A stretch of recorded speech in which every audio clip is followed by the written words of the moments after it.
Dude, I freaking love this anime, man. Spy Family manga readers are feasting right now, bruh. Like, I'm low-key jealous that they've had this series for a few years, but that not even matters because I'm officially a fan. Like, come on, man. How do you make such a simple episode about studying for an interview this heat, bruh?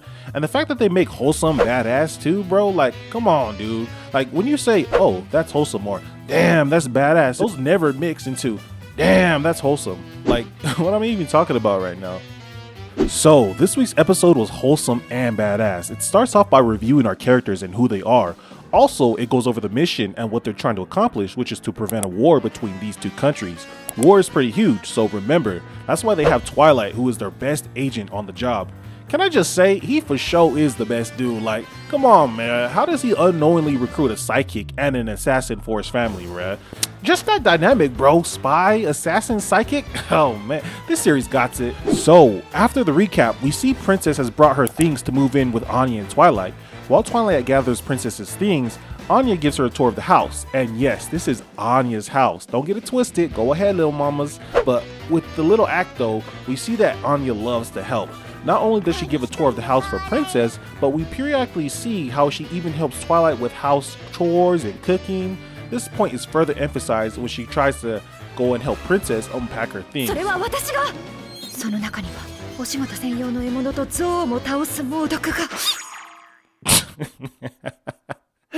Bro, this show is too good, man. Like I said earlier though, the purpose of this episode is for Anya and Princess to get ready for the interview. So Twilight sits them down and the headassery occurs. This is obviously going to take some effort, so Twilight suggests that they go out and do rich people things.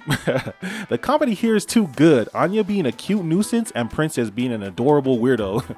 Eventually, Twilight takes them to a political rally as he thinks it'll be good for Anya to learn about this as well. But the people in the crowd's thoughts overwhelm Anya, so they take her to a diner for some food.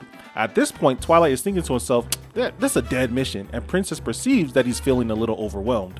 So she suggests that they head over to a park that she knows about. This turns out to be the perfect idea because we get a closer look into what the three of them have in common. They all enjoy peace. Twilight and his missions to prevent wars, Princess and her work that helps the people of this city, and Anya and her ability to read minds doesn't overwhelm her in this peaceful setting.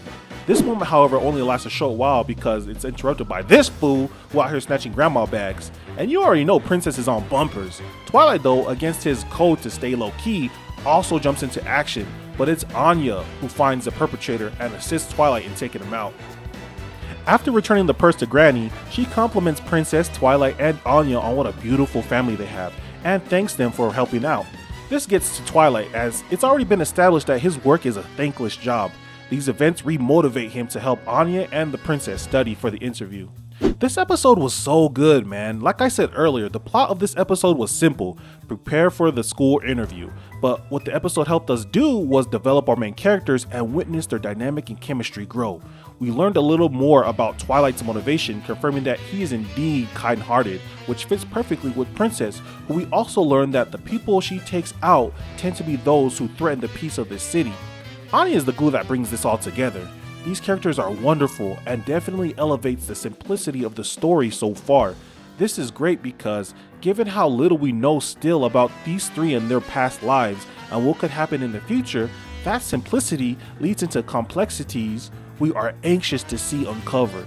Bruh, Spy Families absolutely deserves the hype it's receiving. But now I'm curious to hear your thoughts on the episode.